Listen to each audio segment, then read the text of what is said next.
Hair patch, hair transplantation, PRP ఏది correct, ఏది తీసుకోవాలి చాలా మందికి అడుగుతూ ఉంటారు రిపీటెడ్గా. నేను హెయిర్ ప్యాచ్ పెట్టుకోవచ్చా, ఒకవేళ హెయిర్ ప్యాచ్ పెట్టుకుంటే ట్రాన్స్ప్లాంటేషన్కి ఇబ్బంది అవుతుందా, లేదంటే ఓన్లీ పిఆర్పి సరిపోతుందా?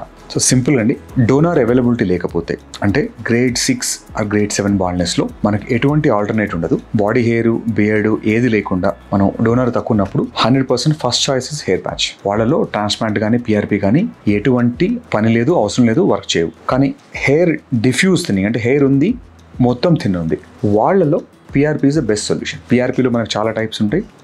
బేసిక్ పిఆర్పీస్, తర్వాత గ్రోత్ ఫ్యాక్టర్ కాన్సన్ట్రేట్ అనేది, అవి కాకుండా కొన్ని మధ్య ఎక్సోజోమ్స్ అని అలా చాలా ట్రీట్మెంట్స్ వచ్చాయి, QR678 అని. ఇవన్నీ కూడా మనకు ఈ థిన్నింగ్ ఉన్న వాళ్ళలో ఆర్ ఎర్లీ ప్యాటర్న్ లాస్ ఉన్న వాళ్ళలో, అంటే తక్కువలో అంటే 40-50% వరకు లాస్ ఉండి ఇంకా ఎర్లీ బాల్నెస్ ఉన్న వాళ్ళలో ఇది బాగా వర్క్ చేస్తుంది పిఆర్పి. 80% లాస్ అయింది ఒక ఫ్రంట్ అంతా, బ్యాక్ డోనర్ బాగుంది. డోనర్ బాగున్న వాళ్ళందరికీ కూడా always transplant is the first choice.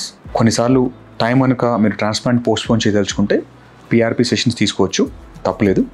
కాకపోతే డోనార్ ఉన్నప్పుడు మాత్రం మీరు ఖచ్చితంగా విగ్స్ని సిస్టమ్ని ఆప్ చేయొద్దు. ఇవి చాలా అన్యాచురల్గా ఉంటాయి విగ్స్ సిస్టమ్స్తోని. తర్వాత దాంతో చాలా మెయింటెనెన్స్ ఉంటుంది. ఎవ్రీ మంత్ మీకు ఆ గమ్ తీసి అతికిచ్చేసి మళ్ళీ వేరే హెయిర్ ట్రిమ్ చేసి పెట్టుకోవాలి. సో ట్రావెల్ చేయడం కానీ, మీరు స్పోర్ట్స్ యాక్టివిటీ చేయడం కానీ కొంచెం రెస్ట్రిక్టెడ్ ఉంటుంది. హెయిర్ ప్యాచెస్ మాత్రం ఓన్లీ డోనార్ లేనప్పుడు మాత్రమే హెయిర్ ప్యాచెస్ సజెస్ట్ చేస్తాము. డోనార్ బాగుంటే మాత్రం hair restoration best choice transplant అనేది. థిన్నింగ్ ఉండి ట్రాన్స్ప్లాంట్ ప్రివెంట్ చేయదలుచుకుంటే మనకు PRP are exosomes are QR678 లాంటి చాలా మెసోథెరపీస్ ఉన్నాయి. ఇంకా అవన్నీ కూడా అలాంగ్ విత్ మెడికేషన్స్ కనుక ట్రై చేస్తే మనకు అది చాలా వరకు మనం ట్రాన్స్ప్లాంట్ని పోస్ట్పోన్ చేయొచ్చు లేదా ప్రివెంట్ చేసుకోవచ్చు.